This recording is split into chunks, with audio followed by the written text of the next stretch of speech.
This is you want my impression of early. This is my impression of early Kindler getting ready for coming in for the sound. Early meaning what? Early in the podcast. Early when we started the podcast. Okay. For the first month. Okay. Okay. Test. Right. Test. 1, 2, 3. Say something funny. Say some. Okay. Okay. Yeah. That's what you would say. Okay. Yeah, is it because?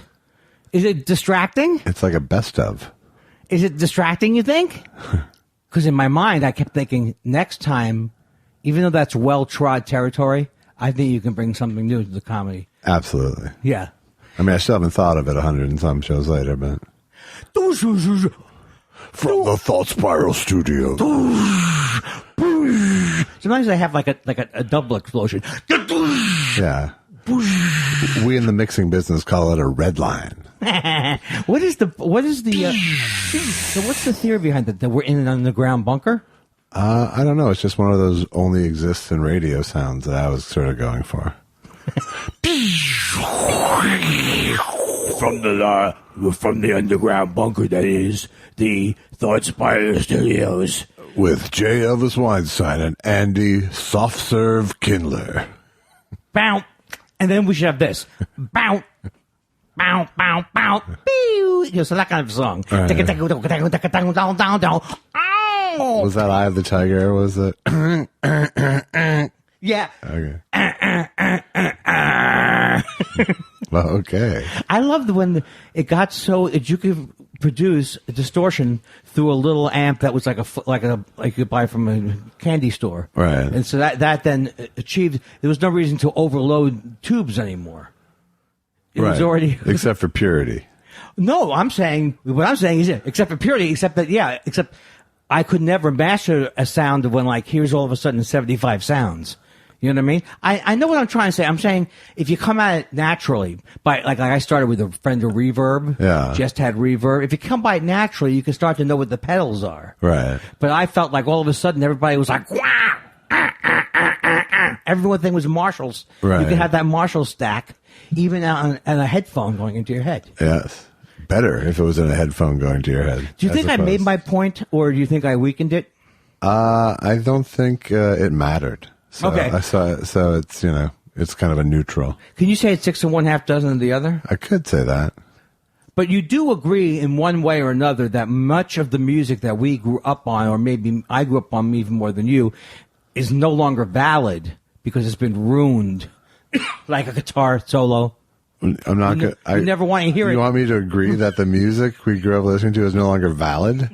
No, I'm not. I'm not on board. No, I don't mean like that. I mean like it's no longer exciting to have a rock lead or thing because it's been ruined for commercials because now it's rock auto. So I'm saying the whole idea of rock and roll being this sound that hits you in the kishkas. Yeah, there's nothing rebellious about it anymore. There's nothing rebellious about it. Yeah. That's what I should. That I'll get on board with. That I'll co-sign. Happy Monday. Well, it's not always Happy Monday, is it? Well, that's your decision, really, in this case. Welcome home, Josh. No, I'm home. Whoa, hey. I went on a little trip. You did, up north. I went to Vancouver. How'd it go? It was really... Wow, except for the cold you got, apparently. No? I don't have a cold. No, coronavirus? A tickle in my throat. Ah. I thought a coronavirus is when... Don't. Okay, go where I'm going with it. What do you think I'm going to go with it? 4 spring breakers. Yes, exactly right. It's when a coronavirus is when they run out of limes. For your... It's not Stolchnania. No, it's a Dos Equis.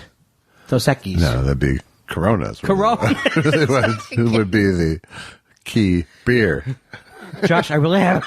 I have a tickle, and it's not something that if we stop taping, I could correct. You don't think?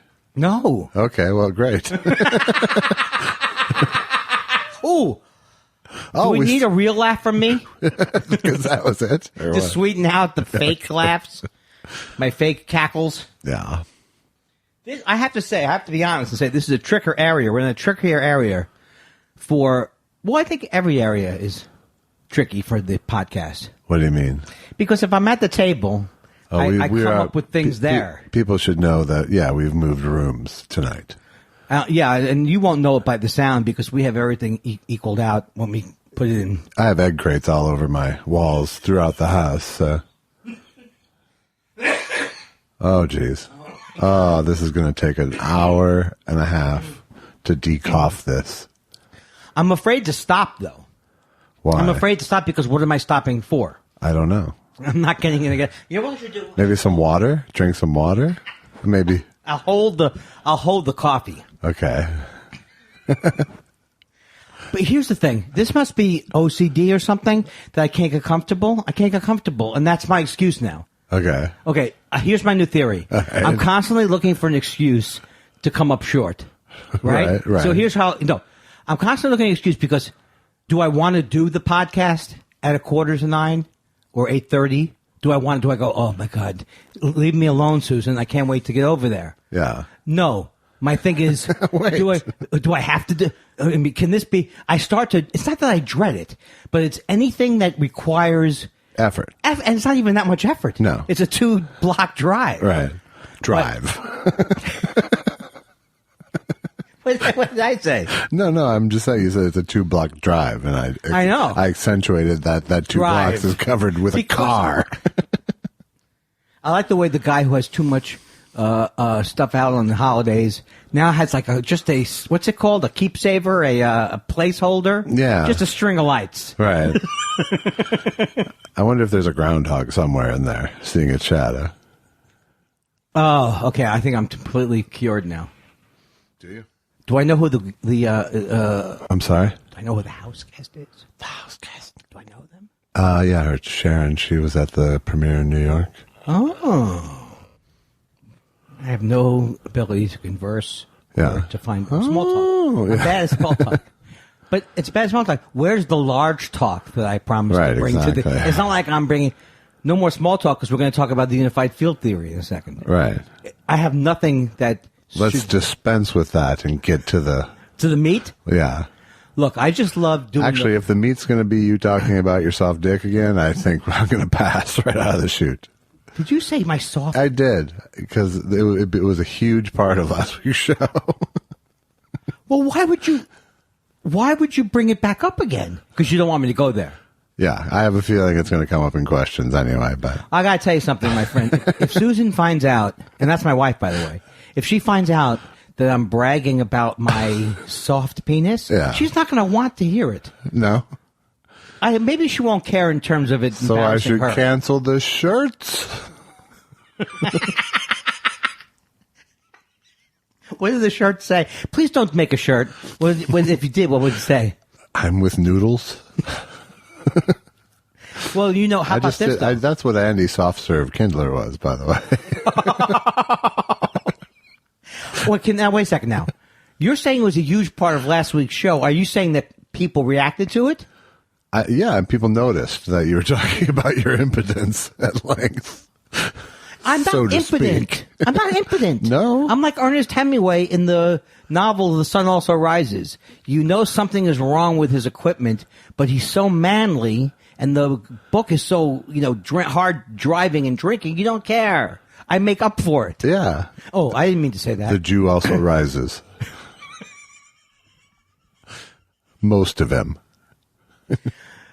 You're not familiar with that book, probably, right? No, I'm not. But that is a running theme in the book. Is it's no good, goddammit. He says stuff like that. Yeah. He doesn't say my penis won't get hard. But it's no good at all. It's no good at all. And she says, "Come on, Roger.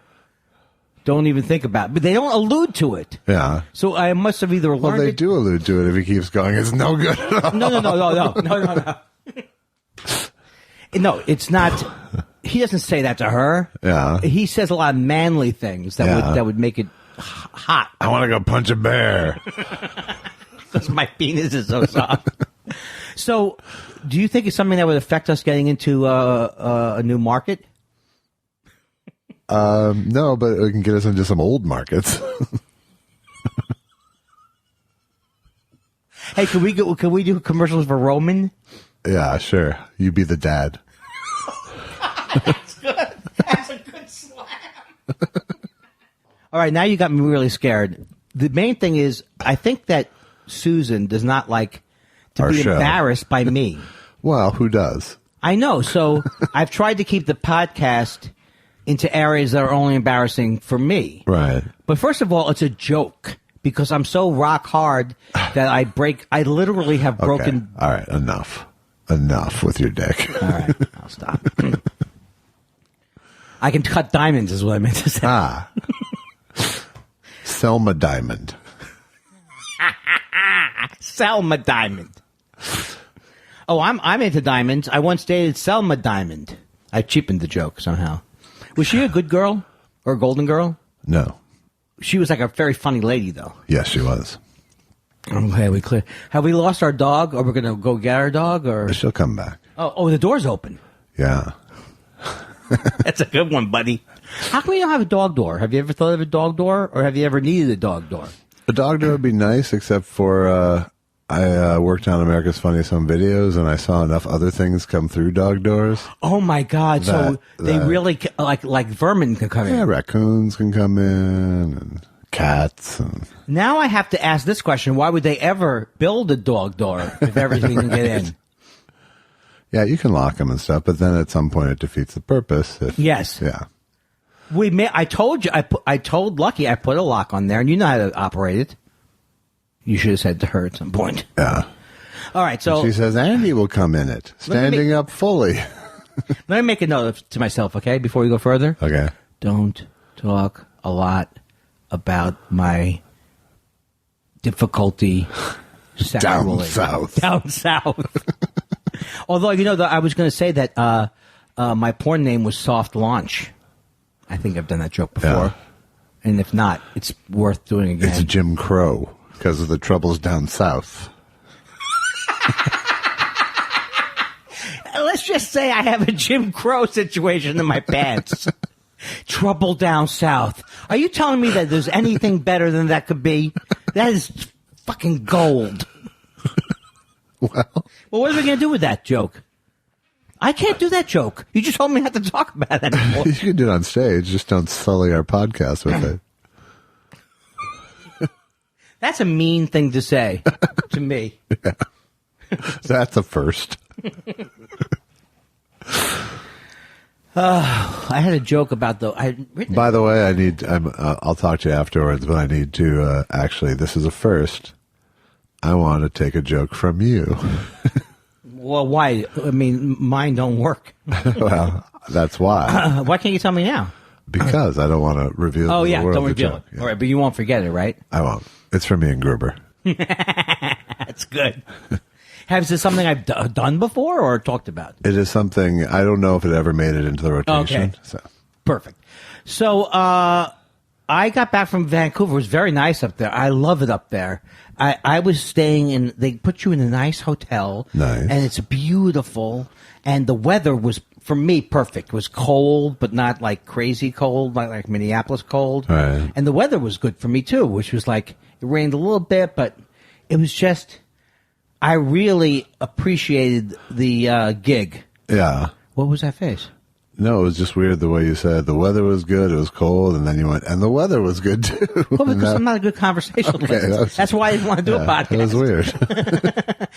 Okay. So look, let me just say, the weather was good. Yeah. Also, the weather. The weather was good? It was good. Okay, good. No, but I was going because I was thinking in my mind how much a gig like this is so enjoyable for me because I'm hosting the show. There were 3 alternative shows. I hosted them. Yeah. One started at 10:30 at night. One started at 11:30 at night.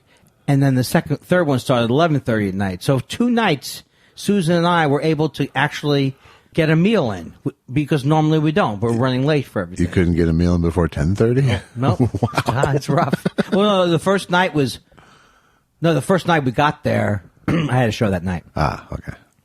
And our plane was late too. It didn't take off. And Late then enough to get a good story out of it? No, I don't get good stories. Oh, That's the problem. That's the problem. But I am just delighted with what kind of a city how much fun that city is. Yeah, I liked it up there when I was up there. Yeah. So, I haven't been in a while. did you ever do comedy up there? I don't think I ever did stand up, but I shot a couple shows up there. Oh, that's cool. Oh. So I'd go up there for 10-day stretches a couple times. For like the shooting things. Yeah. I went up there to write for Ben Stiller when he was... Were we doing the podcast then? Back in 25 years ago? No, this is like a couple of years ago. I wrote for him. I remember when you did something promoting for Ben Stiller, yeah. that one of those movies that he does in the museums. Yeah, Night of the Museums. Yeah. So I was writing promos for him, and he was shooting up in Vancouver. Huh. And maybe if I had, do you think I need a writer? Maybe a writer would be good. So anyway, it was a really fun week, and I really enjoyed myself. And I had a French style meal, which was great. And I met these guys who were pretty cool. They're called the Doughboys. Yeah. I'm trying to weasel our way onto their podcast. Yeah. They're really great guys, and I guess they review chain restaurants online, right. and they're very they're like popular, Yeah. but not popular. They just happen to get popular, and they were really funny and nice, and so. So you're working that. I'm working that angle. Good. I like it. I like how it's going. Now, what's up in your? No, okay, I'm not going to do that anymore. I'm not doing what I do. I'm not doing in your neck of the woods. No, I'm not doing my usual crap. So what then? Well, I was going to ask you how your week was. Oh, well, that's wow. How hackneyed. My week was good. Gruber was here, so we did. We wrote for like 3 days and didn't get on each other's nerves really till day 3. Then it got a little snippy, but it was okay still. Can you show me how it gets when it gets snippy with Gruber, because he's so laid back and you're laid back. Yeah, no, it's two guys with an aversion to Well, I don't have an aversion to confrontation. Gruber doesn't like any conflict. Is he worse than me? Well, wouldn't you say that I didn't like confrontation initially? I just think you didn't know when to wield the weapon. How do you mean? I mean, there was plenty of times you were confrontational just about weird shit. Okay. So I think of it as getting defensive. Yeah. Okay. Well, that's still a confrontation. It's still a confrontation. Yeah. So no, it's that's not what it means. It's what you do to avoid being confrontational, but you're still. It's passive aggressive is what it is. Yeah. You are being confrontational. Right. I'm talking about me. Gotcha. I am being. But how does his and yours manifest itself? It's just, it's just different styles. We're very different style people. And I knew that when I knew that. So right. It wasn't, I mean, for me, none of it was traumatic. Right. But it's just, at some point, two people think they're right about something, So it could be over a comedic thing. Yeah. No, it okay. always was, yeah. And then how do you guys write when you write? You just because I don't know. We're still figuring it out, but we got a bunch of stuff done, so. Oh, so you don't normally write bits together? No. Oh, okay. So when you've done shows over the years. That's part of this experiment. I mean, we've done stuff together that we've come up with together, but we've never sat down blank page. Yeah. Writing material. But it was good. We got a gig now at Largo in April. And what's the gig called? It's not our gig. It's us. We're going to open for the Watkins. And who is that now? It's the lady, Sarah? It's Sarah Watkins? Yeah, it's Sarah and Sean, the two siblings from Nickel Creek. Oh, the one who plays mandolin is not related to them. No, that's Chris Thiele, who has the old Garrison Keillor show. Right, which I have listened to now, and I'm able to listen to that show and enjoy it. Because I don't think about. I have so many bad. I don't listen to it. I'm not going to lie to you and say I get home and put it on. But when I'm in the car and I hear it coming on, I've been able to dispense with all of my bad Lake Wobegon memories. Because it was blank. I don't know how they got it where they blanketed it all day Saturday. It was playing. Yeah. Or it was wait, don't tell me. Wait, don't entertain me. Tom Schroppling had a... Wait, don't have J. Elvis Weinstein on. Oh, stop it. Record scratch. So, have you asked to be on? No. Oh. First of all, they don't pay. No, I know. And I know they don't pay. And it's fine that they don't pay in a certain way. I kind of meant it more as a response to me if I keep calling it, wait, don't entertain me. It will be, wait, don't have J. Elvis Weinstein. Right, I see that. But I don't think we want to go on that show because I had a fight with that Peter Sager, and I can't listen to him anymore. And the main thing about life for me is to keep those grudges going. Keep them Absolutely. fired. Really, break up with people publicly on Twitter? What the hell? Oh, no, I amended fences, though. That was great. Oh, did you? What? I didn't see the follow-up. I only Oh, you saw talking about with Eddie? Yeah. Eddie did apologize to me for saying that I was a fucking moron. Good. And I said, and I accepted, and You reinstated your friendship? I never had a negative moment with Eddie, ever. I know, and that's why breaking up your friendship on Twitter seemed rash. What would you have done? Well, you can't put yourself in my position. No, I can't. But if someone's trying to hurt your feelings, there's nothing unclear about it. He doesn't want me doing, I'm a fucking moron because I don't like Sarah Sarandon or whatever her name is, or Susan Sarandon. Yeah. So where do you go from that? That's a tough situation. I was like, I couldn't understand it. It never happened to me. But I've been in fights with people on my side. Like I got in a fight with David Cross too. But that doesn't bother me as much. But what he said is, "You're too funny to be this big a moron." I think was the quote. Is what he said. Yes, he was basically saying, acting like a fucking moron. But I'm not sure. You keep adding the fucking. I don't think the fucking was there. By the way. Oh. Oh, okay. You're too smart to be a moron. You're too funny to be this. Oh, okay. I think I mixed up funny with fucking. Yeah. Okay. Right. Well, I got very upset about it because it came out of left field. It's certainly what's percolating in all of our lives right now.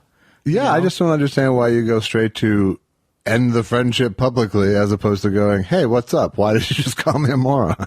That's performative, sort of. I don't understand. I didn't understand the choice.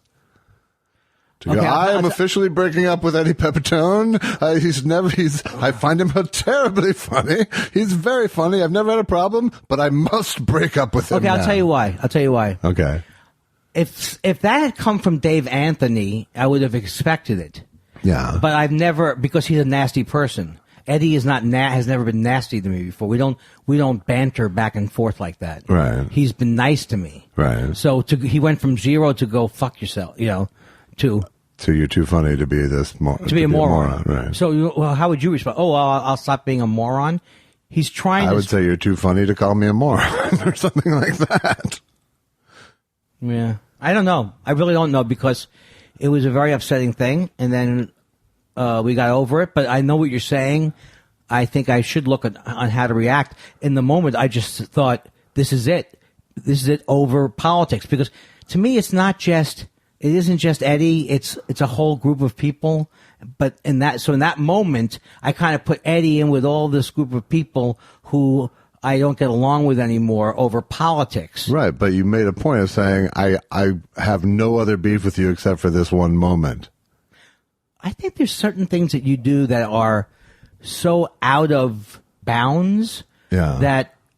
I think that's true. I just didn't think it reached that level by any means.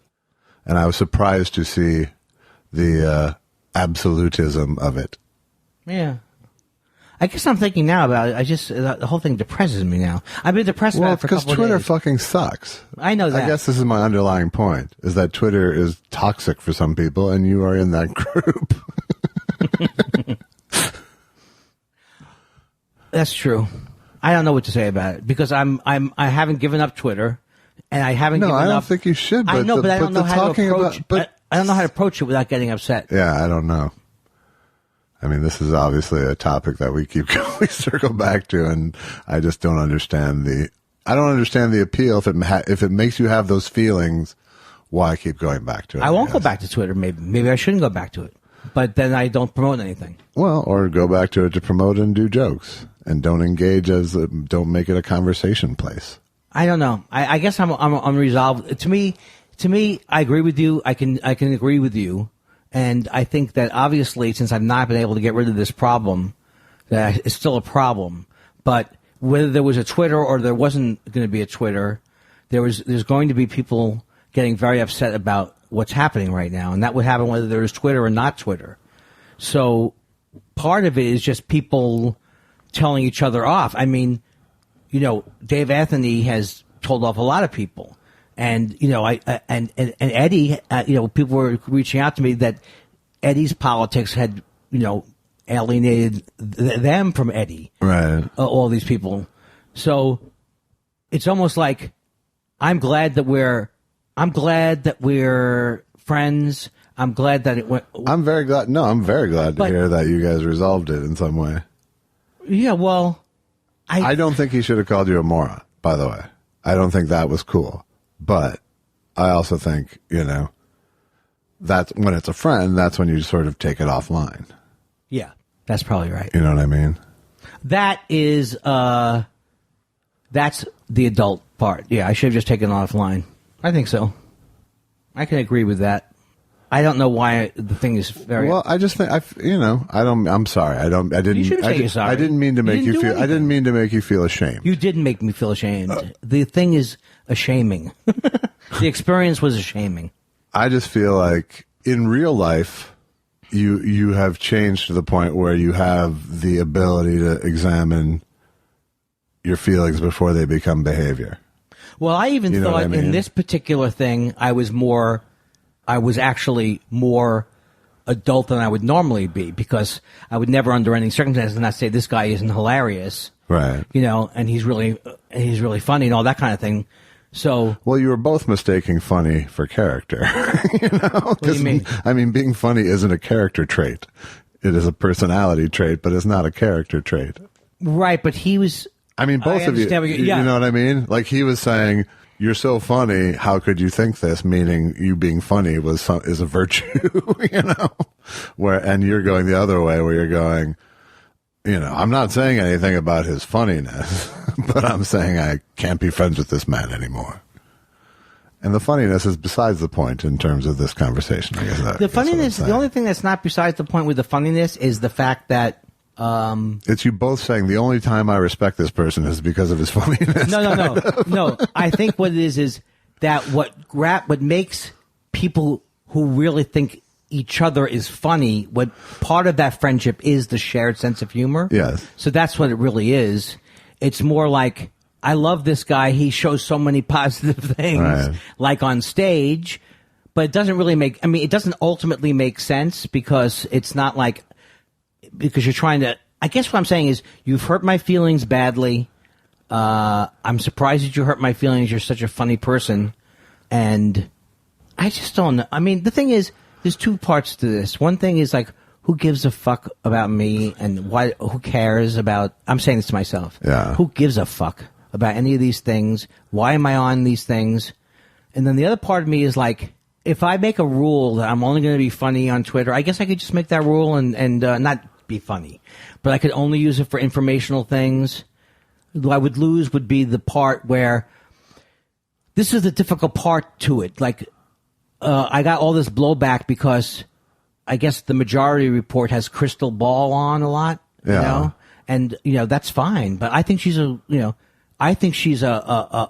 fraud. Not only is she a fraud, but her angle is Rachel Maddow's horrible because she spent the last 3 years talking about Russian influence, and the MSNBC is all fucked up, and so she's making her own network, which is this thing with the right-wing guy. It's the right and the left coming together, and I just think it's total bullshit. Right. So what I would miss is that part where I can say, this is total bullshit, Richard Dawkins, Crystal Ball, all these things. Right. So that's a hard thing to navigate, because I do enjoy puncturing Alan then how Dershowitz. about just go with if it's someone you know, take it offline if you're about to fight. Yeah.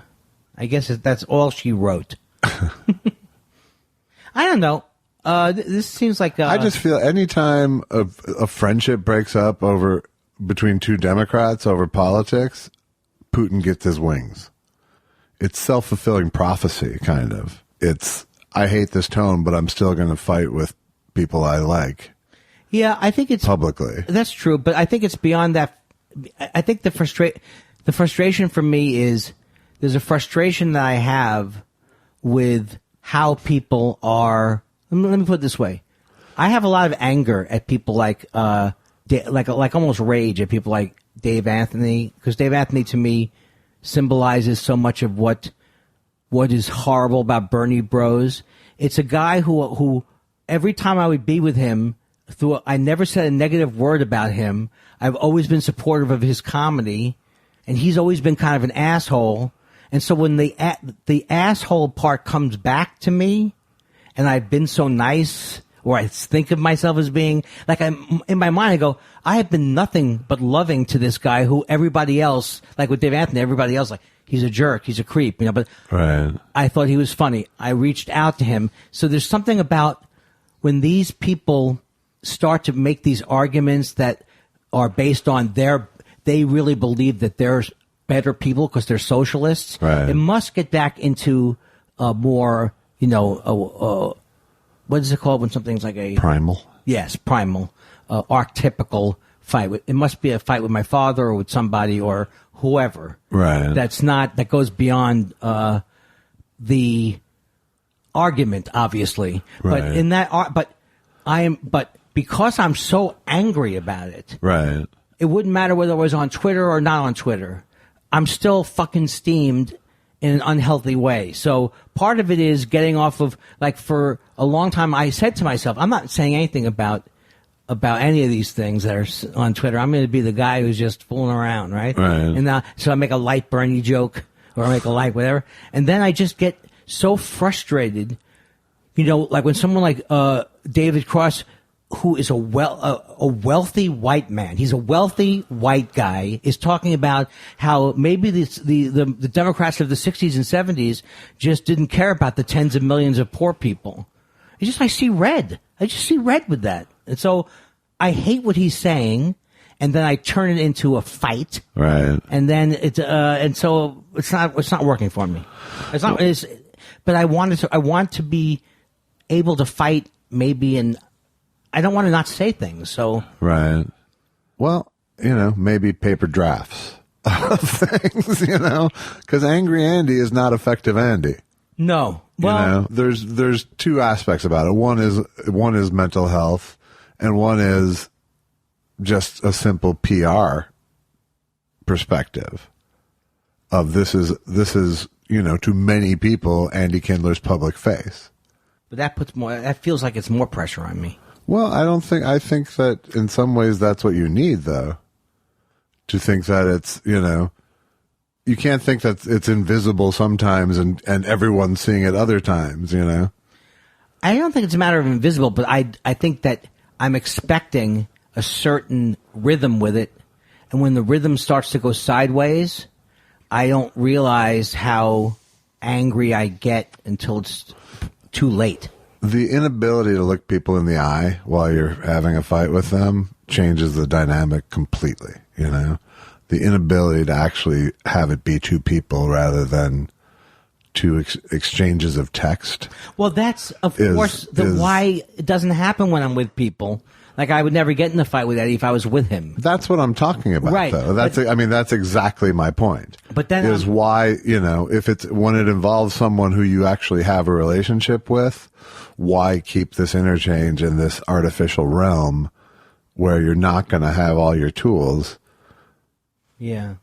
I don't know what I'm saying. I know what you're saying. The thing is, like when I see something like that, I saw that exchange. I went, okay, this is like Andy is going to be anguishing about this interchange. Of now. course. Yeah. So, it's not like, dude, you look like an idiot. That's not my point. No, I know that's not your point, and I'm not even saying don't yell at me, and I'm not saying you're yelling at me. No, I don't think you're being especially defensive. I just feel guilty about making you feel shameful now. I really can be almost crying level upset, because the thing is that I think it has to do with I don't pay attention to the actual things that are bothering me. Like I'm going to lose my mother. I'm going to lose somebody. Right. So it definitely comes out in a weird way that I think is like I'm not doing well in general. So I feel like it's like going to a comedy club and doing a set is such a healthy version of what I need to do. Right.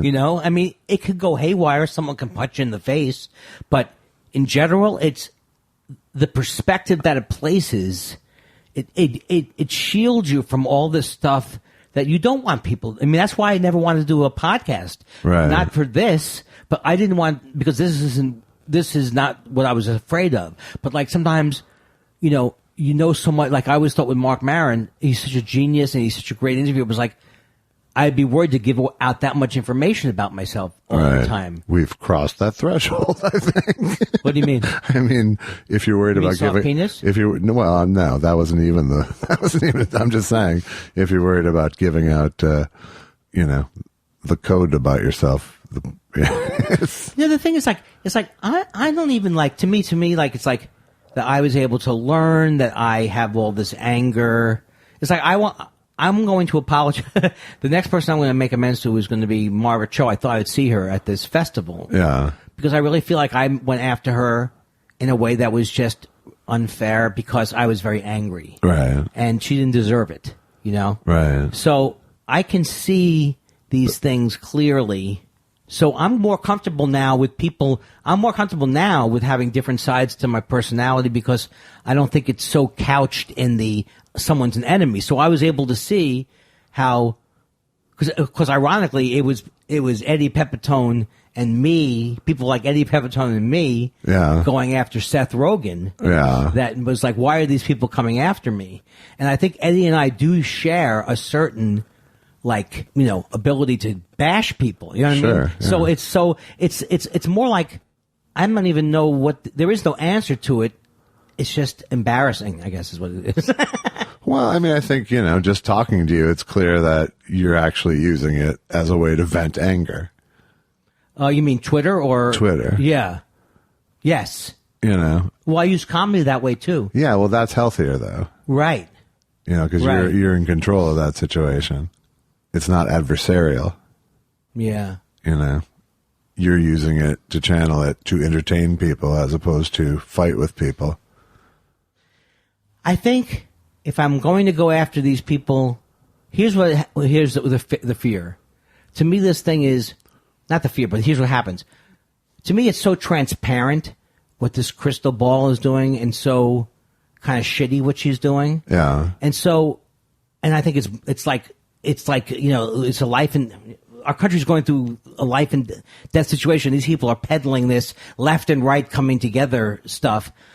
And then when I get feedback like, oh, they're on Majority Report all the time, I go to the next step of, I don't want them getting mad at me for saying negative things about her. Right. So I jump to the conclusion almost that they're going to be mad at me, or I try and put out the energy. Don't fucking tell me what I can. You know what I'm saying? It's like the joke about getting the when you go get the cup of sugar next door, and you go, I hope he lends me a cup of sugar, and then I lent him my lawnmower, and then by the time you get there, I don't need your fucking sugar. Right. It's exactly the same thing. Right. Because the Majority Report is not yelling at me to stop saying this. Right. It's people listening to the Majority Report who are saying, and they know how to do it. This is one thing that people are good at. Because I think I must be good at it too when I get angry. They're like, why don't you have Sam Cedar explain it to you, Andy? Right? Yeah. That's not Sam Cedar saying it. Right. But then my fears get... Right. It's all of my fear about how I'm going to be attacked for this thing. So either I have to just say, if I want to say something about Crystal Ball or this person or that person, I think I'm 99% careful on the language that I use. Yeah. But if I want to get angry like that, then I don't have to keep looking back to make sure that everyone understood what I said. You know what I mean? Well, that's always been the thing. That's always been it. You can't, it's a double-edged thing. Yeah, I want to be the rebel. You want to be the guy who can say anything, but you're the guy who's afraid of what people will think. Yes. Yes. And those two things are fairly incompatible. I guess the thing that's embarrassing is just this belief that I continue to fight with myself about my value as a person, and you would think that would start to go away. It just feels like sometimes, and that's why I think it's because I'm afraid my mom's going to die. I think it's like when you start to, all the things that are causing your anxiety, they just get all mixed up. Right. And then you're just, it's a mess, Yeah. Well, I mean, first off, you have, I could go down a list of things that are great about you, and I would be sincere in that list, I feel like that doesn't counteract how terrible I am. I still just have fucking selfish. It's a selfish thing. It's like you're telling me something, and I'm like, that only works as long as I'm not being terrible. Well, you're never being terrible. I just think you're being self-destructive. Yeah. It's different. I don't care. I only care about it from the level of this is self-destructive behavior. Yes. Not I'm mad on Eddie Pepitone's behalf or whatever, It's none of that. It's just that, because I know you well enough, I know that you aren't getting it out by saying it on Twitter. It's going to eat at, there's tumult there that comes along with it. But, the truth is, it's almost like the point of Twitter for some people is to make people feel like they don't have value as a person. You know what I mean? There are people who, there's a lot of people on Twitter getting their anger out. Right. And a lot of people do it by trying to be hurtful to other people anonymously. Right. Right. And that's their hobby. That's their, that's their social media life. So the thing is like it's a fucking cesspool that I still participate in, but not in this way. No, you don't have the problem. If you had a problem, it would have reared its head by now. Yes. You know what I'm saying? Anything can happen. You could wake up and just get off on the wrong thing, and then, nobody is, what's it called, exempt from having a terrible day that you didn't plan. But this is going on and on and on, and it's the same thing. And it feels like my life is the same. It's not like I feel like my life isn't going in the right direction, but I feel like these horrible feelings I have about myself, instead of just not staying with it, but just not react. I can't explain it. Just like, this is how you feel, and like you're just not willing to have the conversation with yourself in the moment. Probably. I think that's what it is. I think it's like, you're scared your mother's going to die. You're scared of this.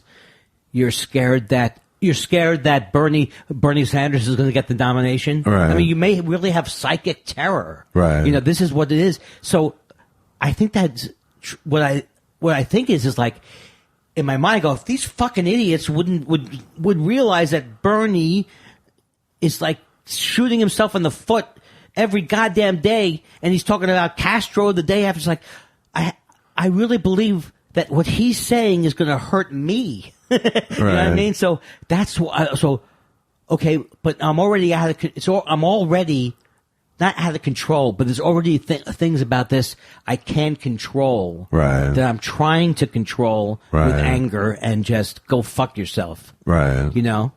And the truth is, I noticed tonight when I was looking at TV, I was watching it and looking at Bernie. It's like, I never disliked him. It's not where I've looked at him and go, I hate this guy. Right. So I don't have horrible feelings about him. I know I'm going to vote for him if he gets the nomination. Right. But I think it's more of a thing like, yes, Andy, you're really upset. Everyone's really upset, and you can't fix it. Right. Or destroy it with a hammer. And the embarrassing thing is that people get to see. This is like the most embarrassing thing to me, is that I already feel terrible about my own behavior. So it's like, now now others see. And that's just another false belief. I can't control all those things. Right. And I keep saying, if I keep going, it's too late. It's too late. What do you mean it's too late? It's too late. I've already been a fucking idiot on every social platform. I've already said horrible things as a comedian or whatever. And the thing is, comedy, in a way, you can control. It is like, you do have control over. Yeah, no one's going to goad you into doing a bit on stage. Yeah, but in the old days, I would get so mad on stage and start screaming at people and all those things, and that had nothing to do with them, really. Ultimately. Right.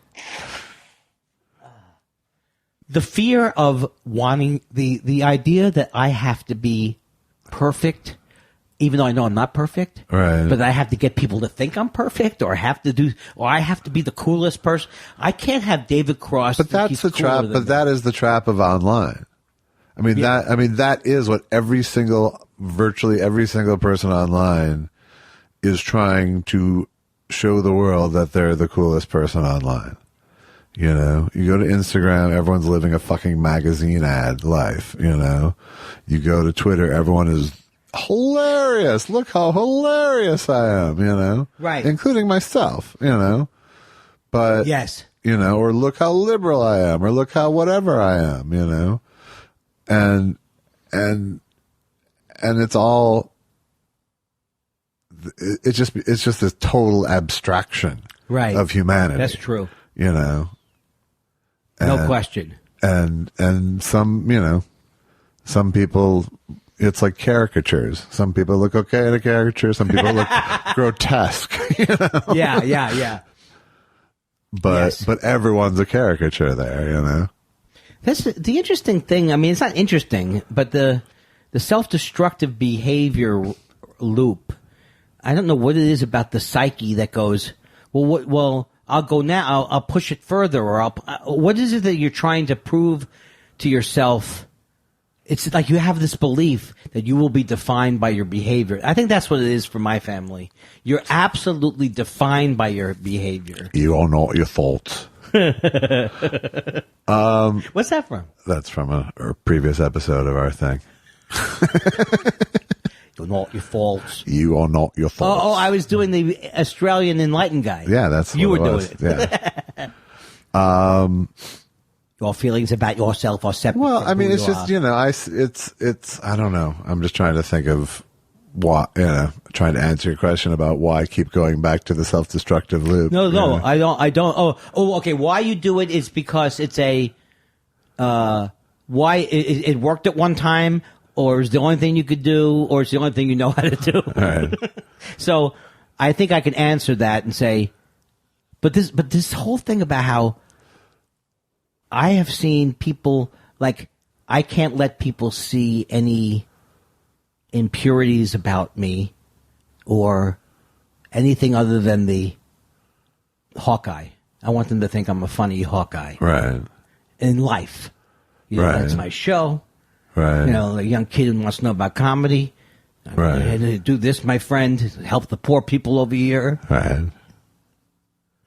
It's a whole thing. But sometimes you're Hawkeye killing the chicken on the bus and thinking it's a baby or vice versa. What did Hawkeye do? Is that an episode? Yeah, it's in the last episode when he goes crazy.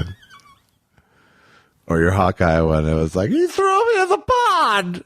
He threw me in the pond. I loved him and he threw me in. Do radar telling everyone that the Colonel Blake's plane went down? What's wrong, radar? I have a message from ICOR. What? I hope this isn't going to interrupt from ICOR. my meatball surgery. Lieutenant Colonel Henry Blake was shot down over the Sea of Japan. It spun in.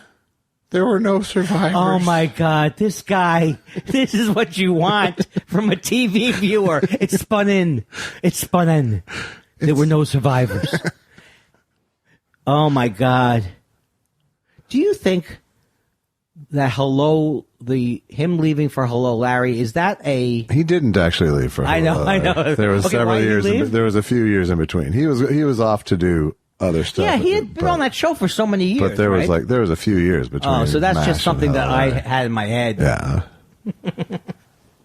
I saw Robert Blake on Carson the other night. And that's the name of that tune. Oh my God! I remembered why I loved him. Yeah. When I would watch him, because he was like very entertaining.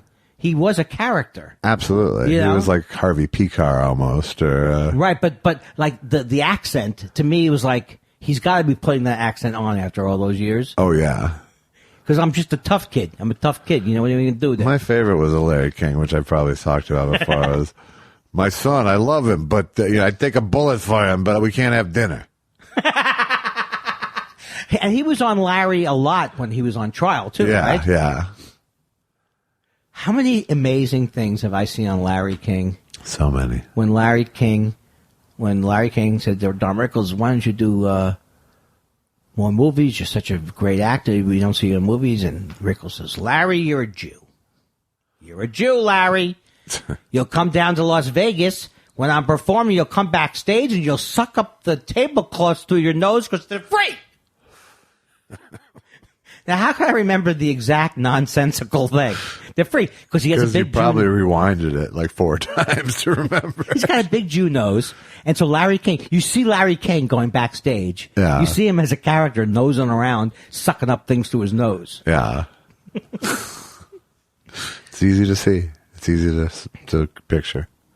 I've heard from several sources now that Jonah Hill is not a nice guy. He does not. He seems like he got the showbiz poison thing. So I'm 3 not. times over. I'm not him then, right? Oh no, your thing has nothing to do with show business.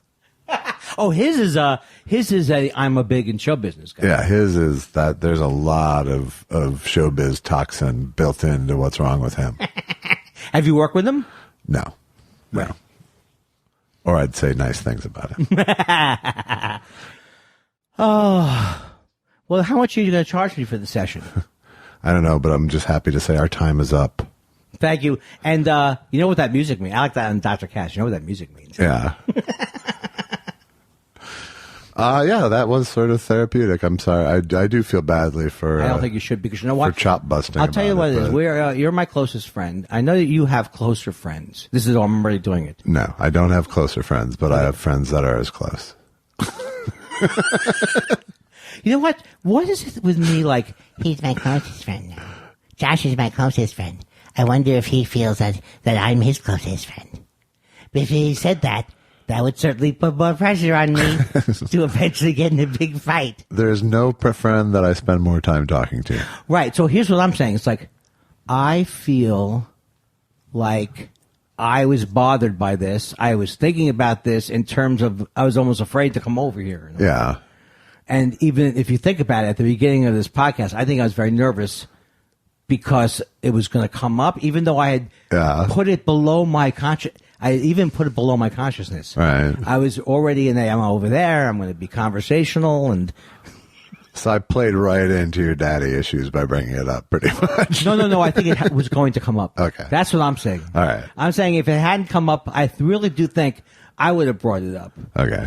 But if not tonight, I would have had to have had, I don't know what the thing is with this self-destructive or the way you feel about yourself, and then you come to the point where you go, oh, that's what it was. I feel so much better knowing what it was now. And, Right. And so It's examined now. it's examined now. But but the demanding that it be cured Yeah, I think it's a work in progress. is a work in progress. Progress, not perfection, as Frank Conniff used to tell me when I was trying to quit smoking. What did he say? Progress, not perfection, which is an AA thing. That's pretty cool. Yeah. He does pretty good because they come after him all day on Twitter.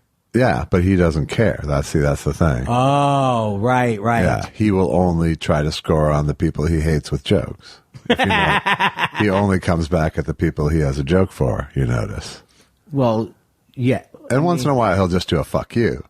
Yes. But he doesn't care about And I could his never do feelings. that. I could can't never be do the hurt by fuck you, these though. people. Yeah, I know. See, that's what you need to be able to do to have Because it be he's clearer. He's got a cleaner. Yeah, he's made a decision. Right. Like he made the decision to tell Chris Christie to fuck off when Chris Christie was going to be a guest on his show, and he got fired from XM for doing that, and What he's happened? okay with that.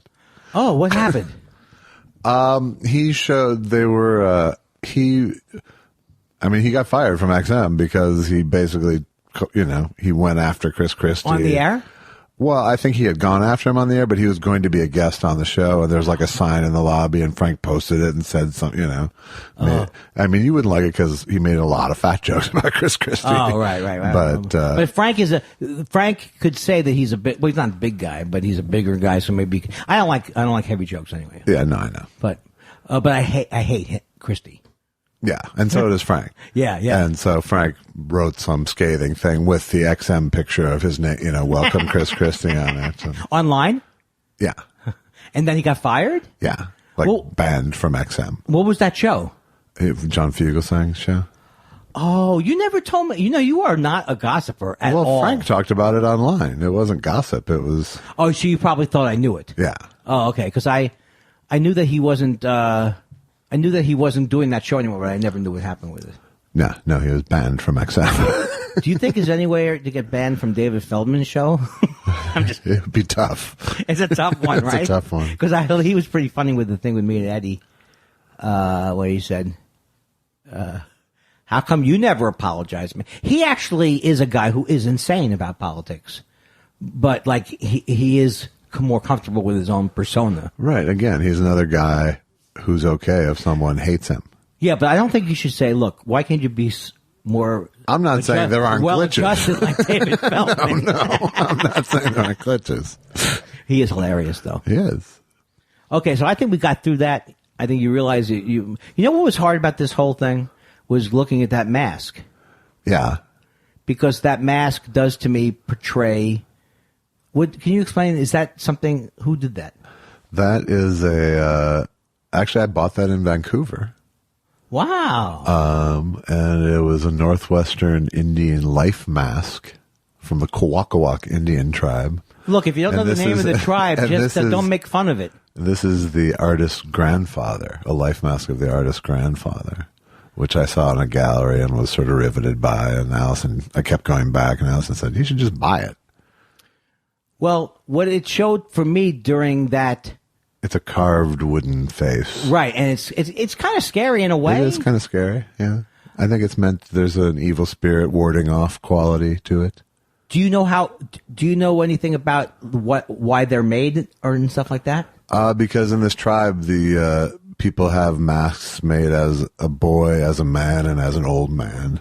Oh, okay. And this mask portrayed the artist's grandfather. And I took it like my own insanity is self-generated. My own rage is self-generated. My own prison with all these things is self-generated. Even though I say on some level, the world could... The hardest part, not the hardest part, but one hard part is to realize that the fact that I'm scared the world is going to end tomorrow can no longer be an excuse for me to... not deal with stuff or not to find a way to deal with things. Well, I mean, I think the better answer, and I mean, I hated myself as I said it that way. I don't mind it. But I mean, I think the truth is that if powerlessness and rage is driving what you're doing online, then you're wasting time. You're wasting time channeling that online. You aren't going to change anything because of a tweet. Right. Use if you really want to have more of a sense of control, get involved on a more real level. Is what I'm there's saying. no question about it. There's no question about it. In fact, there are things you can do to affect change, but tweeting isn't one of them. I think tweeting is a way to affect change. Just because it's any art form, you could put words together that, well, it depends on what you might affect change. You can say something that you wanted to say, and then you can have joy from saying that or whatever, But it's not. That can change your mood, but that doesn't change the universe. That doesn't change the world. That doesn't change minds. Right. Twitter in and of itself is not going to change the world. And in fact, if you overuse it, can only lead to isolation. Right. And that's what it is for me, because I feel like I can't confront anything in a way. I mean, the old me couldn't confront anything in a way that wasn't like, fuck you or I'm good. Right. So. Now all I'm thinking about is I should apologize to Eddie again. I think I did. I should. Yeah. I shouldn't have put him in that position. Well. And I feel like I should say so online. No. See, that's your mistake. And you know why? Because I'm hoping people will want to like me more. Right. From it. Why is that my mistake? It's bad, right? Yeah, it's a mistake. It's going down the same line in a way. Absolutely it is. Yeah. It's being performative when it should be something personal. So send them a gift basket? Just say, hey, no, I hope we're okay. No. We've already been okay. Yeah. But I really do feel like the thing that you said was something I didn't see. Yeah. You're putting someone in a very difficult position. Right. You go up to 0 to 100 million. Right. Well. Yeah. Let me call him right now. Okay. We'll take a break. We're going to take a break. And by the way, when we do take, you want to take a break now? Because yes, I have comedy. I know. I have comedy from Vancouver. It's from the Yuck Yucks Vancouver. I was hosting 3 nights of the alternative show, and this is from the Friday night show. And I like to call it General Spritzing. We'll be back. Welcome to... I don't know how to host a show. I'm not good at doing things. I don't have a successful career. I burned a lot of bridges. I had a lot of anger that should have been directed at myself. I yelled at many people, sometimes for a reason. I never learned how to do air quotes properly. If I could keep going and get even one laugh, I would go on. Folks, look, that's what you get from an Andy Kindler. You get a professional show. You get a bit, the air quotes bit. You also get a guy who has no idea who the first comedian who's coming to the stage. So if somebody could pass me, like, oh, you know what I need? My throat is dry. Could I have a note with the name of the first comedian on it? That will be the clue. Now, oh, my throat is so dry. I really could use a note. Well, why do I do the same joke twice? I've been doing a lot of great gigs recently. I've been playing a lot of escape rooms. They don't start out that way. What? Oh, yeah, let me give that to you. Oh, okay, I'll give it back to you now. Oh, sure, I knew that. There's nothing more desperate than the panic in people's faces who are trying to get away from my act. They didn't tell us this is the door. Come on, do something. Get out of the room. All right, I think I executed that joke. I think it was look at this. I got a little bob and weave thing going here. Please, if you would, in between the jokes, go to a deathly silence where it feels like the whole crowd at once is going, maybe not with this guy. Maybe not. That would be good. I like to dig out of a hole. That's what I like to do. That guy Godwin could kiss my ass. That Godwin's Law where he said, anytime you bring Hitler into the conversation, you lose. He didn't know Hitler was coming back, did he? I say an argument online doesn't start until Hitler's brought in. You're not really arguing until you go, excuse me, Mangala, I don't think you understand how. Because science. That's my definition of Twitter. Because science. All right. I'm not, okay. All right. Why am I recovering from like it was hard what I was doing? All right. Then you can see what happened there. That situation. I hate Donald Trump, and a lot of people compare Donald Trump to Hitler, mostly me. Donald Trump's a lot like Hitler, but at least Hitler was a veteran.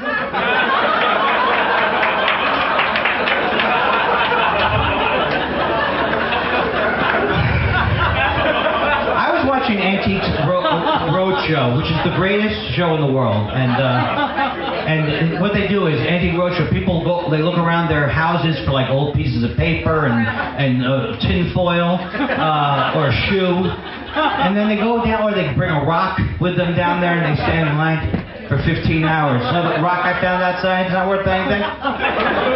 So I was watching an Antique Roadshow, and a guy, he's in one of those big lines, and he's holding something. It is an oil painting of Stalin. He's getting that appraised. I gotta get my Mussolini appraised. If that's guy too far for a joke that didn't work? Too far? Too soon? Too obscure because you people, what, you're not an Antiques Roadshow crowd? It's the alternative show. You rush the hip shows like Masterpiece Theater and Mr. Wetherington. I don't know. Those sound like British shows. Tonight on Mr. Wetherington. Look at this. Look at someone who appreciates my act is laughing like a hyena over here. How long have I done? Not long enough, and in some ways too long. Andy Kindler, you're incorrigible. Well, that sounds like a generic thing you would say coming out of any break. But no, that was a fun set, and I want to say thank you again to the people of Vancouver. You know what? You should never have me involved with any of the in and outs of the show. Yeah, your insincerity really shines in those moments. Yeah. Do you think you need to have a certain level of sincerity sometimes? You do. Maybe I can rent it. Maybe I can rent it. Rent it. Do you want to? I say we go into letter. No, I'm thinking about all the different things that you propose at the break. I have to think, talk to the wife, poker, boom, boom, boom. I'm already worried about it. And Well, I didn't mean to bring it up to make you worry. well, you about it. fucked it up. You know that you don't bring up things like fun things. Yeah. And we're back. Liberty Mutual. Mutual, are you saying? I got to laugh. Well, he goes Liberty Bibberty. He goes Liberty Bibberty in that commercial. I had a bit about commercials, and it actually went good. And then at the end of the day, I go, it's just about commercials. But the idea was Red Lobster can't have a lobster fest. They are a lobster place. They have to. They can do now. We got good ones now, or something like that. Went a whole riff with it. Yeah. But then everyone loved it, and I was like, what am I going to do with it? I just want to do things about commercials now. That's why I feel like I should aim higher. Just get out of the house. I think it's right. That's really true. When you think that people are glued to the same, are you people sick of the Geico commercials? No, we have jobs and we have other activities. Right, we do. exactly. But it's on all the time. Well, we don't watch television. Right, we don't we keep do a television on 15 hours a day. Yes. Aren't you people sick of MSNBC? No, because we don't watch 7 hours of it. Right. We don't watch Lawrence and then Brian and then a second Rachel. All right. It's that second Rachel that hurts the most. I can never watch Rachel twice. Yeah. All right. Let's do this. I'm into it. Theme song? Anything? And it's time to get in touch with the people who write letters to the show. Take that out. No, I won't. Jim Meehan says if ringing a bell gets an angel wings, what does playing a stylophone get them?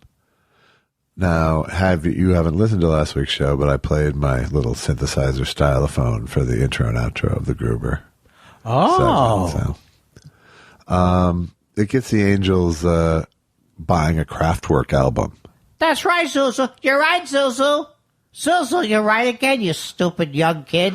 That's right, you little idiot. Zuzu. Who named you? Joe Zuzu? Okay. All right, you're back. I'm back. All right. Thank you, Jim Meehan. Michael O'Connor says, hi, guys. Just wondering if you've watched Hunters on Prime or plan to. Also, after listening to your last show, I can no longer watch Curb either. I think it was great in the beginning, but now, not so much. Well, Sharpling had a good joke about Curb. Yeah. He was like, everybody wants to see a plot line about splitting a private plane. Right. That's really everything. So relatable. Yes. Yeah. Did you did it make sense to you that, I know you fly a lot of private planes, but you're supposed to they have to know exactly how much you weigh? Is that a true story? Yes, they do, actually. Guy Incognito says, what would James Mason sound like doing penile panel on Andy's erectile issues on Howard Stern? This is why I think you said this. This is a good point you're making. If I don't curtail this talk, this is going to come up all the time, right? Well, Mr. Kindler. Yeah. I'm afraid it's a combination of pepperonis and soft serve. That's why you're calling me soft serve? I don't want that nickname.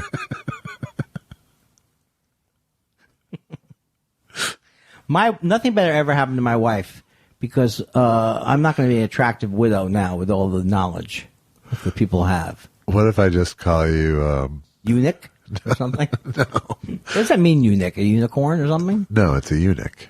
A eunuch is a man whose balls have been removed. Well, that's that's a thing that we shouldn't even be saying anymore, right? In the new gender world. Well, it's an actual thing, though. You sure? Yes.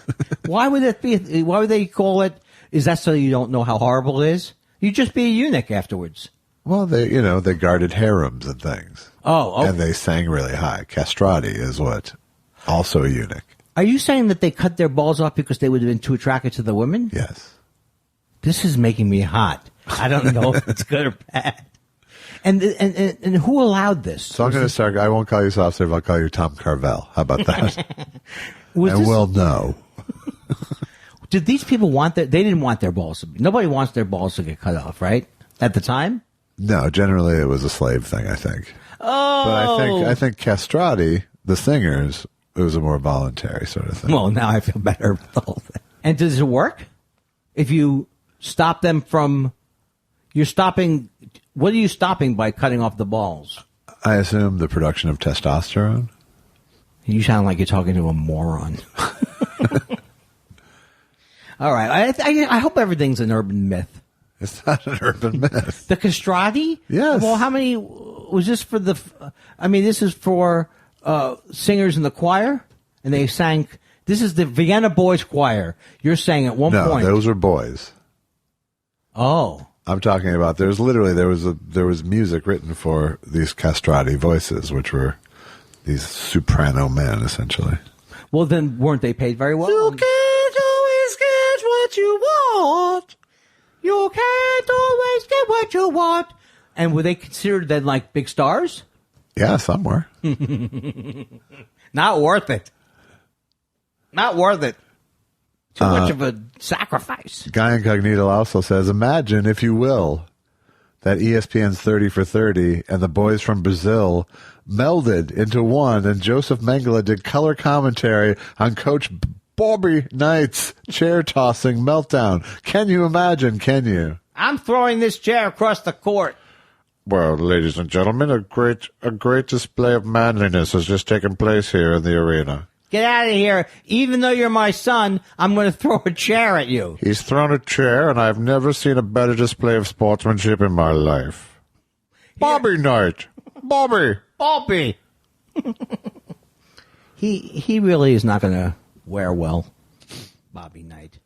Perush says, Hello, Perush. loved how Josh downed Gruber with the sous vide comment. Boom. Better than the one beer pirate, he says. Then this is a comment on the sketch I have. It was indeed. It wasn't a sketch. It was just a little conversation. Oh. Did sous vide? You know where they have sous vide? Where's that? Starbucks. They have these sous vide egg bites there. That's what they are. Yeah. I never knew what they were. How are those cooked? In like little poach cups? Yeah, like little jars. I've seen them done. Right. But I don't know what the Starbucks method is. If you have it more than a couple of times a week, you want to jump off a window. I would think. It's just like, I get it. There's nothing but the protein in the thing. Yeah. But have you had it? I haven't. I liked it. Yeah. The first couple of times. Okay. And then you jumped off a thing, and I never go into Starbucks if I can avoid it. As you know, I'm a snob. I do know that.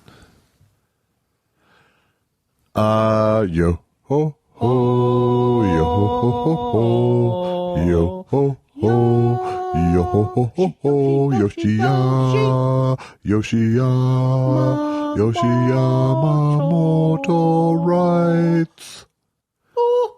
That was my atonal version. That was good. You sound like a castrati. What if I cut off my balls and then I couldn't sing? That would be terrible. You don't have a good ear. Why didn't you tell me that? Now you tell me? Oh my God, doctor, I can't think of a worse thing. I can't cure your tone deafness. I should have thought this out. Yoshi says, the rare request from me, and it's not easy, but Josh, can you sing Amazing Grace as Amazing Grapes in baby voice? This is a good this is a first class request. Grapes.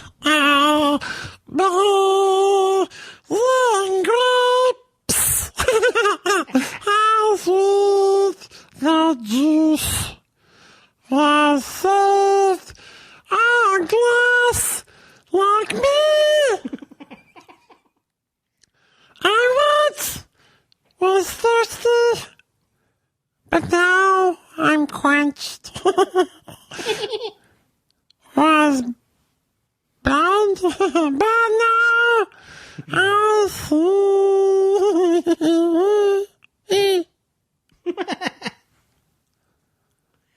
There was a little bit of a plaintive wail to baby. Yeah. The baby.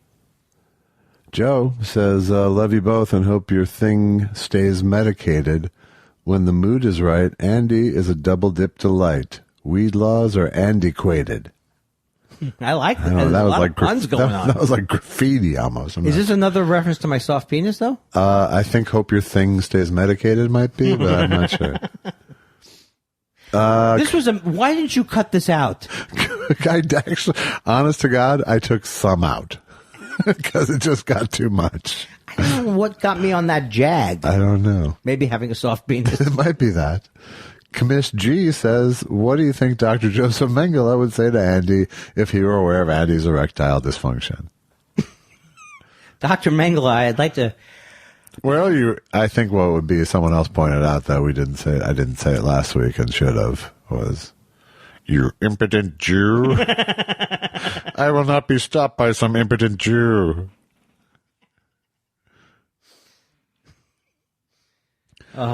Greg Kelly says, I was in line for jelly donuts yesterday morning, and someone said James Mason loved Kubrick and wanted to voice HAL 2000 from 2001. Was I getting the business, not just Bismarck's? People put time into this. They really do. I'm afraid my mind is going, Dave. I can feel it. My mind is going. There's no question. I can... Daisy, give me your answer. No, is it what happens now? What part of the movie is that? There was something goes haywire. I can't remember. You're I not can gonna tell see me. you're upset, Dave. I understand. Ah. Yes, don't shut me down. That voice is going to work. That's going to be the new 2002. 2002. Why did he? I should have said 2002. That was my mistake. 2001 doesn't have a good sound to it. That was Rodney Dangerfield from Caddyshack, by the way. Oh. When he's hit someone in the nuts with a golf ball and yells 4 and goes, I should have said 2. Is that the first one? Yeah. He's in the first one. He's not in the second one. I forget. They brought in Jackie Mason to be the Rodney Dangerfield figure. Oh, and how was he? Terrible. Terrible, like everyone. Caddyshack 2 is terrible? Yes. All the way through? Yes. Is Chevy Chase in it? I don't think he is. I think they brought in Chevy Chase might be in it. But they brought in Dan Aykroyd to be the Bill Murray sort of character. That didn't work out. Yeah, you can't capture magic in that. And I think Randy Quaid's involved somehow. I always worry about Randy Quaid because he's always in trouble. I can't do it, Dave. I won't let you in, Dave. I won't let you in, Dave. Larry Harold says, hey, you two soul bearers. Where do you stand on tattoos? Scourge on society or harmless fun? I think it's harmless fun. But I can't go... Well, it's not harmless fun because it can hurt you maybe sometimes. Yeah. I really have... I like when people have tattoos. I don't understand when their whole body's covered with tattoos, but it's not like I sit around the whole day and go, what the hell is that? Right. I don't begrudge anybody their tattoos at all. I don't like them. Right. Like, I don't think anyone looks better because of tattoos. I think women do because I make it up in my mind. I really don't. I don't find them turn on-y at all. Well, have you seen the one where they have a naked woman on their arm? Now, I know what you're saying, and I don't get even the parts that are... But, I see sometimes, and people have a... obviously, I don't have any real opinion about it. Yeah, I wouldn't get one. I wouldn't get one. But... I would do piercings. I don't think they're stupid. I just don't... I don't understand the... It just fucks up the aesthetic of humans to me a little bit. At some point, it's going to come back and bite you.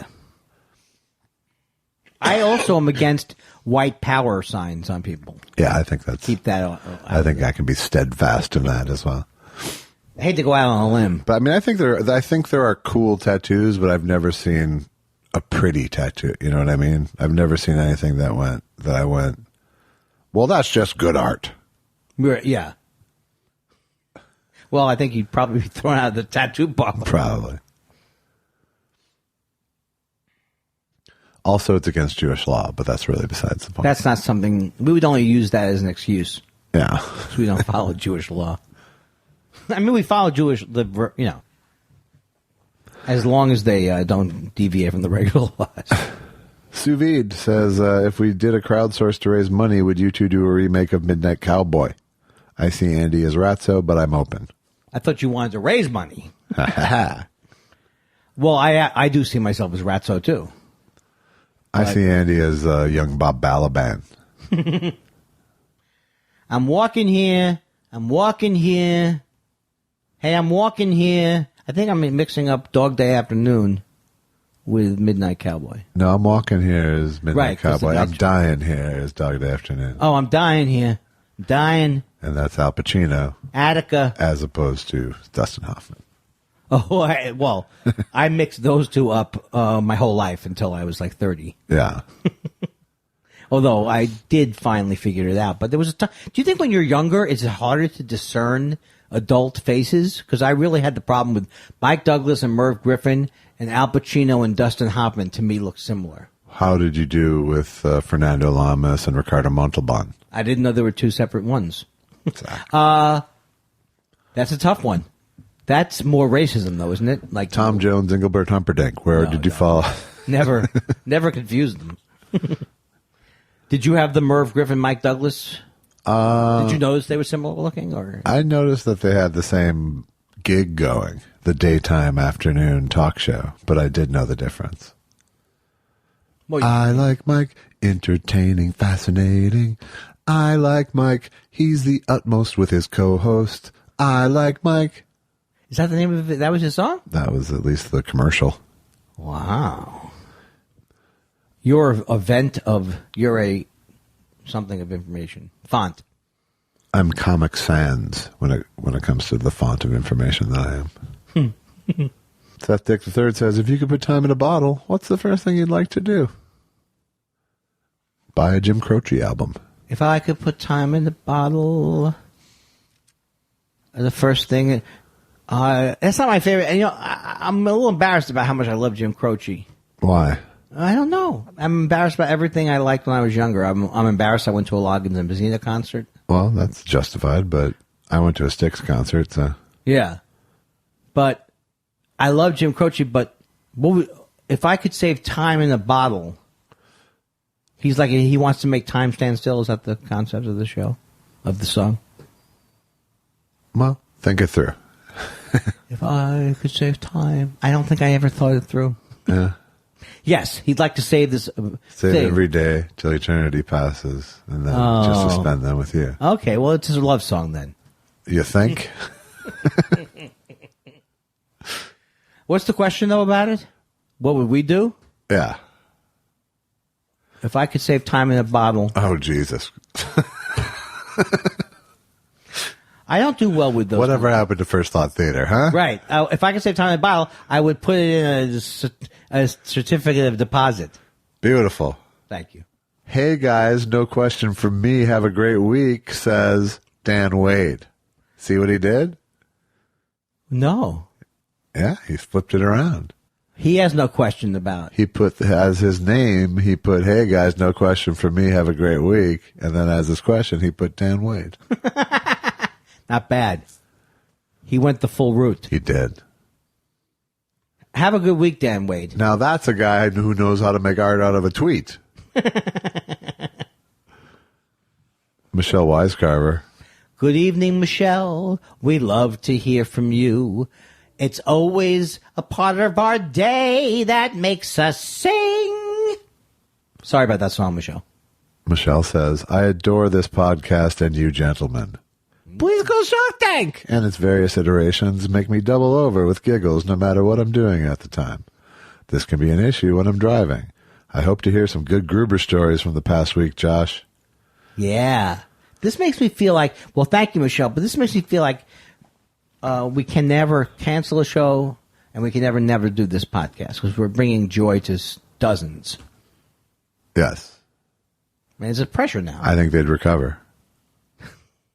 That's my prediction. That's true. That's true. I'm not suggesting we pull the plug yet, but Don't say pull the plug on any man over 60. I shouldn't. Do you have an advance directive? Do you and your wife have an advance directive? That's all I'm asking you. It's not going to end up with my soft penis again. But do you have a thing with, like, do not resuscitate me and that kind of crap? But we know what each other wants. I don't have it on paper, though.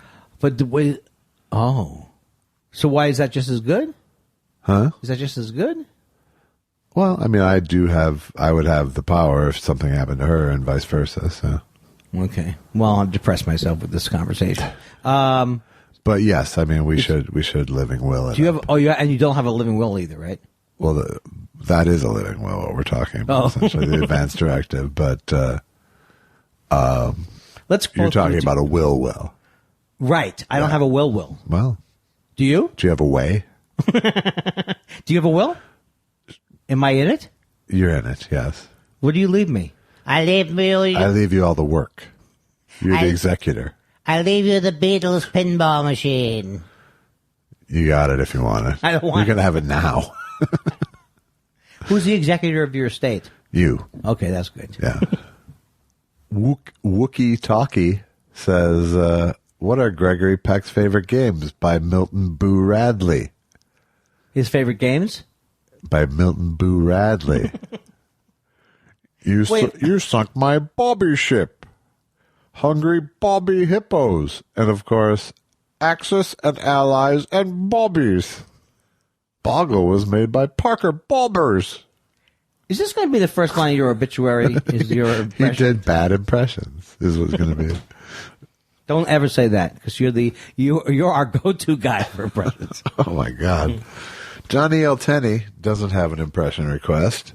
He says, hey, you two, I know a lot about ghosts and weird stuff, but nothing about pot.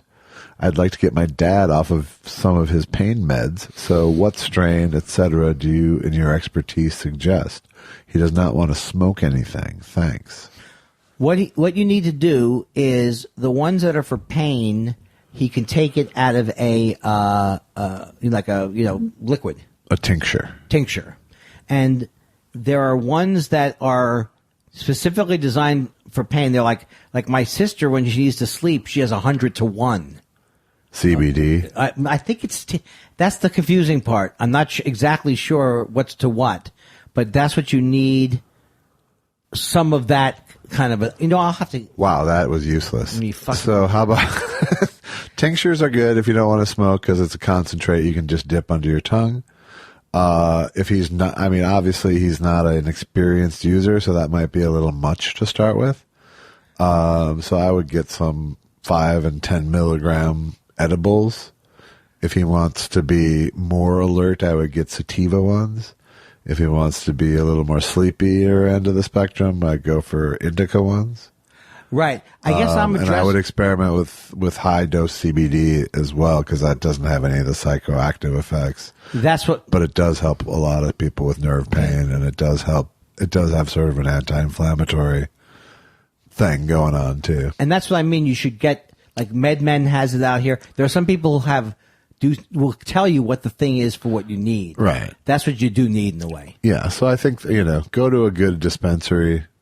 They'll point you in the right direction if you tell them what you're looking for and tell them that he's not an experienced taker. And my mom's tried it at 90. Yeah. For sleep and stuff, and it's worked. Good. Yeah, I mean, maybe try CBD, high dose CBD stuff first, so it won't be so altering. Now, he's the one who said when he comes to town, he's going to look for ghosts. Yes. Okay, I wanted to ask him. I have a question for you, John. Why did the travel? I think it's one of these channels, like the Travel Channel, became all haunted. Every one of their shows is haunted. I think it's the Travel Channel. I may be wrong about that, but one of the shows is all about ghosts, diners, and drive-ins. Yeah, exactly. And so, how does a whole channel go that route? I've noticed that in general that they go weird routes. These channels like A&E has a lot of intervention type stuff. All of a sudden, well, they follow their hit. That's right. They follow their hit. My God, why do I think it's more complicated? The one show was successful, so they tried more. Mark Thompson says, gentlemen, the premiere of Thought Spiral After Dark segment in Test Show 146 is very exciting. And having it consist entirely of Andy's erection challenges was on brand. Okay, I apologize. I apologize to, first of all, to my penis, who I haven't seen in months. Get it? Do you get it or not? I didn't get it, no. I haven't seen it in a month because it's so soft and small. I can't locate it. That's a bad sign if I do something that you don't even get the bad joke. I still don't get it. So you're saying it's tiny and ineffectual. Well, no, I was making more of a joke like you have a big belly and you can't find okay. it like that. I gotcha. I have both, a big belly and a soft. You don't answer, put a filter on it. Dan Marsh says, what are some of the charities you fellows support and why did you pick them? Oh, boy. Well, this is terrible. I don't give enough to charities. I knew this was... This is absolutely awful. Every year I give to the SAG Foundation. I just knew that would just set off a shame alarm. Oh, my God. That hurt me. That was like a punch in the gut. Why don't you tell me who are your favorite charities? This past year, I gave to a good chunk to Planned Parenthood. Well, okay. I gave a good chunk to cancer. Will you stop saying a good chunk? It sounds like you're bragging. I'm a little bit. You just found out I'm not giving enough. Right, no, and you exactly, have to jump in with, that's exactly I give why. a good chunk of change. I give a cool $50,000 over to Planned Parenthood. I'm interested. I give to the SAG Foundation every year, and I give sporadically to Red Cross and things like that. Yeah. I'm a bad person. I generally will give to Red Cross in a crisis. I'll give to those things, to your Hurricane Harveys and things like that. You mean you give like $20,000 a year? A good chunk, nice chunk. I feel terrible about myself. I don't have. I also have Medicine Sans Frontières. I do as well. I love that. I do the English version, Doctors Without Borders. Oh, really? That's not as cool. But you think Médecins Sans Frontières is better? Oui. I believe it's it's more like a Médecins Sans Frontières. Anyway, the full list is available upon request. Yeah, right? but the last few years I've given. If you say it one more time, I swear to God, I'm going to probably the highest percentage, like Planned Parenthood, and a good chunk of change, right? A nice chunk. You don't.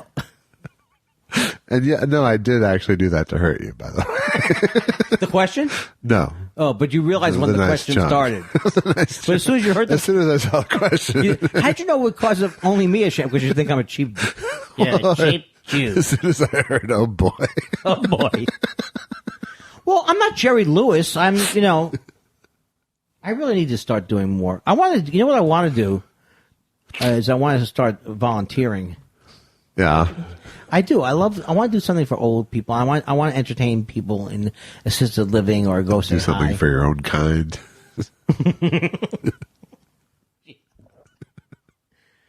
Yeah. I give to... Gruber goes and plays piano twice a week for old people. That is so cool. In Salt Lake? Yeah. And he does 2 shows. He does like the actual the dementia ward as well as the. That is so cool. I think it's time for me to do things like that. So I think so too. Just make sure they let you leave. Am I right?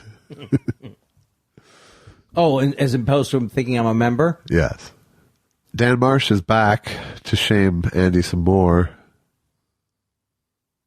He says, hello, if travel and safety were not factors, what natural or historical places would you most want to visit? Well, if travel and safety weren't factors, I'm starting with the moon. If travel and safety weren't factors. I don't have any that are based on travel. I mean, it's like I have Stonehenge. Have you seen Stonehenge? No. Is it great? You haven't seen it. I said no. Stupid. I don't know, because I can't separate going on safari from getting there. And then I don't think I want to go on safari. No. The pyramids, maybe. Yeah. I don't want to go. I feel like There's no wrong answer, so. I feel there there's is stupid answers, but I haven't been to much of Europe. I'd like to do that. Get to Paris and Rome and I would like to go to Greece. Barcelona. And, I don't know. Is Greece fun? yeah, sure. They flame their cheese there. Susan and I want to drive around the country a little bit. We might do that a little bit. I spent much of my teen years doing that. Oh, as a comic. Yeah. Mad Pseudoscientist says, a little disappointed there wasn't an impotent Jew joke on Thought Spiral this week. They really That was nailed the what you person didn't do. Yeah, You disappointed your fan base. I know. By the way, we're finally on Spotify. Yeah, I heard that. What does that mean? I mean, what did it entail? It entailed Alex signing us up. Oh, what do we give up? Nothing. And we can make money maybe even, right? No, not on that. Oh. Well, no. I just know that more people will have access to it. That's all I care about. Well, they also want to make big dollars. Right. It's not like I want to make money so much as it would be nice. Not Tweet Bahara says, no super witty bon mot from me today. Just all best feelings and wishes to Andy's mom. That's a nice time to say it. Thank you very much. Not I'm going to be going to see her soon, and I don't know when exactly. Yeah. Next week, maybe. Not Tweet Bahara also says, it came to me today, you guys are the Marx Brothers. Josh is Groucho, Andy is half Chico and half Harpo. I'm leaving Zeppo and Gummo out of my theory. Andy, more accurately, is like a talking Harpo, a magical trickster. I think that's great. And you have a Groucho quality for sure. Oh, well, I mean, no, you don't go like that, but you got the Groucho style jokes. Yeah. I'll take it. Mm-hmm. Adam Nicollet says, and I believe this is our final question of the evening. No, I think there's one more. Anyway, Adam Nicollet says, Tom Sharpling has been in L.A. for a while. Has Andy Kindler asked him to be on Thought Spiral?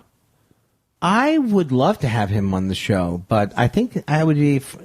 He's busy. Yeah. I could ask him. I think he'd be a great guest. I love him. Sure. That's a great suggestion. All right, and finally, the Al and Art Show says, first time, long time. Thanks for your candid discussions on living with mental health issues. The doctors make our condition seem terminal, but you guys convince me every Monday it's possible to go on. I wonder how Dr. James Mason would read Andy, his prognosis. Wait a second. It started very seriously. Well, Mr. Kindler, Yeah. I'm afraid our time is up. But I'd like to send you off to the pharmacy and tell them you need something for your obsessive-compulsive disorder. I hope I remember to do that. You probably won't. I better make a note. I have a little something for your ADHD. How about the fact that, do you have anything for the fact that I always feel that there's a certain amount of anti-Semitism coming from you? So, is that something you can give me a pill for? Yes. It's called cyanide. Which is funnier, you impudent Jew or you impudent Jew? I will not be stopped by some impotent Jew. I will not be stopped by some impudent Jew. I kind of like both of them. The second one's more like Mangala with with more vocabulary. If you'd like to support Thought Spiral, please go to buymeacoffee.com/Thought Spiral and buy us some coffee. If you'd like to support Josh, go buy his album Chunks by J. Elvis Weinstein. Jew. Jew. If you'd like to support the show in a more cheap way, Shall we say? a Jewy way, if you will, Oh, God. go to Apple and rate our podcast with 5 stars. 5 6-pointed stars. And come back next week That's a great, for more talk of Andy's penis. and more feuds online. It's going to be good. It's Bobby!